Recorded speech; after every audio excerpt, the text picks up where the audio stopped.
Anaïs est avec moi aujourd'hui. Bonjour, Anaïs. Allô? Alors, fête des mères en fin de semaine, 11 mai, hein, c'est dimanche. Et ça nous amène une belle conversation aujourd'hui sur les relations mère-fille. Les fameuses relations mère-fille. Il y a des relations qui sont vraiment fantastiques, Ève-Marie. Il y a des relations qui sont plus difficiles, mais peu importe le type de relation, il y a toujours quand même quelque chose d'un peu complexe dans tout ça, que ce soit pour la mère, que ce soit pour la fille, ou encore les gens autour. Je pensais aux pères, des fois, qui peuvent avoir un peu de la difficulté à comprendre c'est quoi la mécanique. Donc, on va regarder ça ensemble. Ouais, mais, alors, chaque mère-fille, chaque duo a sa dynamique, effectivement. Mais est-ce qu'il y a un dénominateur commun, Anaïs, dans ça? Il y en a un parce que, évidemment, notre mère, c'est la personne de qui on est le plus proche en raison de la naissance. Donc, on a besoin d'avoir, Ève-Marie, son approbation, je te dirais. Ouais. Et ça, dès le plus jeune âge. Mais là, quand on vieillit, on dirait, je me sens un peu comme Britney Spears. I'm not a girl, not yet a woman. Mais en vieillissant, ça reste qu'on cherche qui on est. On a besoin de prendre une certaine distance avec notre mère, mais on a quand même besoin qu'elle reste, je vous dirais, là, pas trop loin. Donc, on veut avoir ses commentaires, mais sans pour autant avoir l'impression qu'on doit vraiment, mais vraiment lui obéir. Tu comprends? Donc, on veut être soi, se trouver, mais en ayant toujours maman qui est pas si loin en disant « c'est correct ce que tu fais, ma fille. » Oui, c'est ça, mais la critique de la mère, ça, c'est difficile. La critique est pas facile. Oui, oui. Aussi, quand on vieillit, des fois, on dit « je vais tout faire pour soit ressembler à ma mère ou soit être la plus différente possible. » Puis il n'y a pas, autant dans les relations de couple, des fois, on va dire qu'ils se ressemblent, ça semble, ou les contraires s'attirent, mais c'est comme ça aussi dans les relations mère-fille, parce qu'il y en a qui vont être similaires, vraiment pareils, et ça va bien. Ça leur permet vraiment d'avoir un échange, d'être dans la passivité, dans l'amour, alors que s'il y a deux personnes qui ont un tempérament vraiment tout feu, tout flamme, là, ça pète un peu d'un bord, ça pète un peu de l'autre, ça pète un peu d'un bord, c'est pas évident. Ou comme une mère et une fille, si les deux sont hypersensibles, bien là, on va se sentir souvent froissé. Donc, c'est vraiment important de savoir le tempérament de la mère, le tempérament de la fille, un peu comme Louis Sigouin dirait. Non, mais parce que ça reste quand même des relations humaines. Donc, la codépendante ou la dépendante, c'est la même dynamique, je te dirais, pour la mère et la fille. OK, mais moi, je reviens à ce qu'on disait tout à l'heure, là, la présence bienveillante de la mère, là, le conseil, l'approbation qui est recherchée de la part de la fille, mais il faut choisir nos mots, là. C'est pas facile. La critique, elle peut faire mal.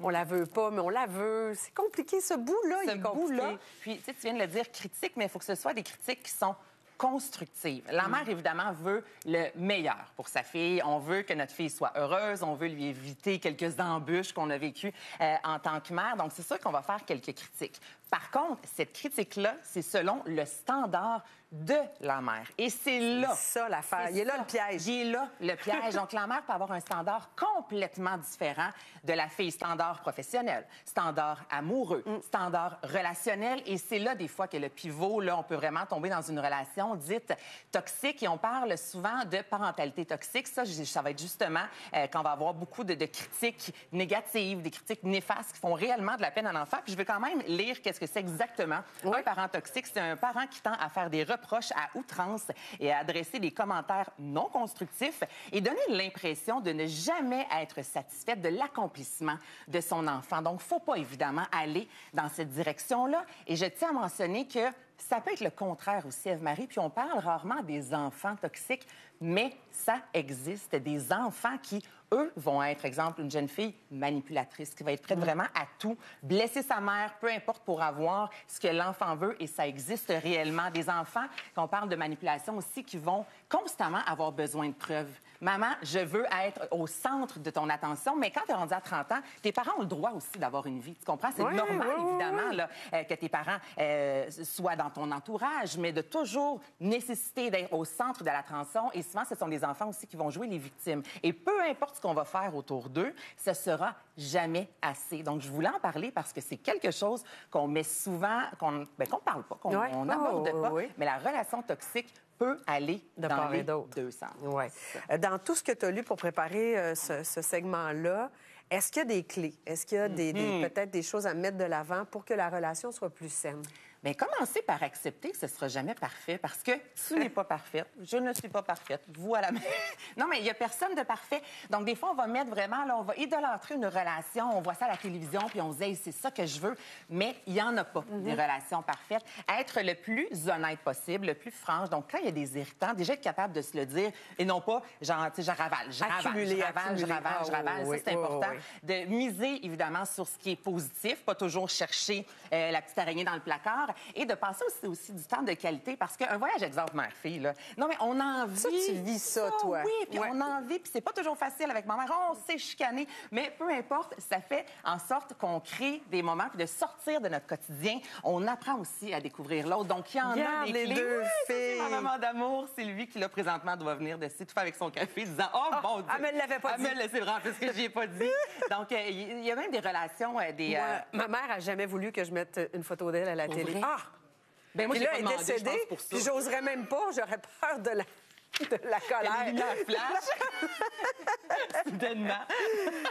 Il y a même des relations. Oui, vas-y, oui. Mère-fille, là, c'est impossible, c'est possible hein, aussi de faire Des thérapies, en tout cas du travail, exactement, pour que la relation s'améliore.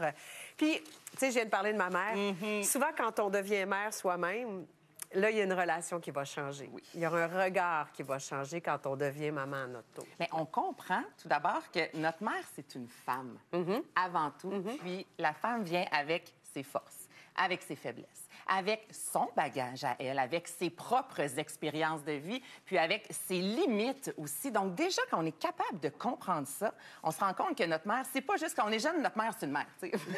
Puis ça, Mané, c'est pas juste une mère et ça nous permet aussi des fois d'être un peu plus souple. Et là, on vit des choses avec nos enfants, puis on se dit, oh, hey, le nombre de fois moi, que j'ai appelé ma mère disant, je m'excuse finalement avec tout ce que je t'ai fait vivre, je comprends. Puis des fois, on trouve que la mère de nos amis est tellement plus cool que la nôtre. Mais là, les amis viennent chez nous. Mais non, ta mère est correcte. Ta mère est cool. Donc, pour élever nos enfants aussi, des fois, de se regarder puis de dire qu'est-ce que j'aimais avec ma mère, puis qu'est-ce qui, excusez-moi, mais me gossait, exemple, à l'adolescence pour appliquer et ne pas appliquer. Puis c'est là aussi que le père peut entrer en ligne de jeu disant hey, des fois, là, quand tu le sens là, que je m'en vais dans une certaine direction puis que ça va servir à rien, tu peux de loin me faire un petit clin d'œil chez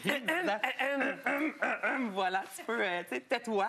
Et je voulais aussi terminer disant que notre enfant, c'est important que, parce que souvent, tu sais, l'éducation, on veut que notre enfant soit bien élevé, évidemment, mais notre enfant vient aussi avec son ADN. Donc, c'est vraiment, c'est pas un prolongement de nous. Cet enfant-là a sa vie et il faut aussi l'accepter. Oui. Puis on va terminer avec...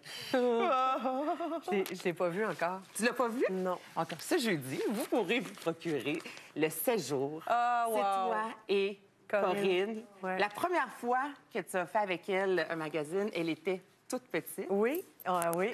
Qu'est-ce que ça te fait? Elle avait 4 ans la première fois. Puis là, tu vois, maintenant, elle est dans la vingtaine. Puis vous la voyez des fois à Salut Bonjour. Elle est journaliste maintenant à TVA. Je cherche mes mots. Hey, c'est beau. Mais là, il y a plein de mères qui vont s'appeler. Oui, TVA Sherbrooke.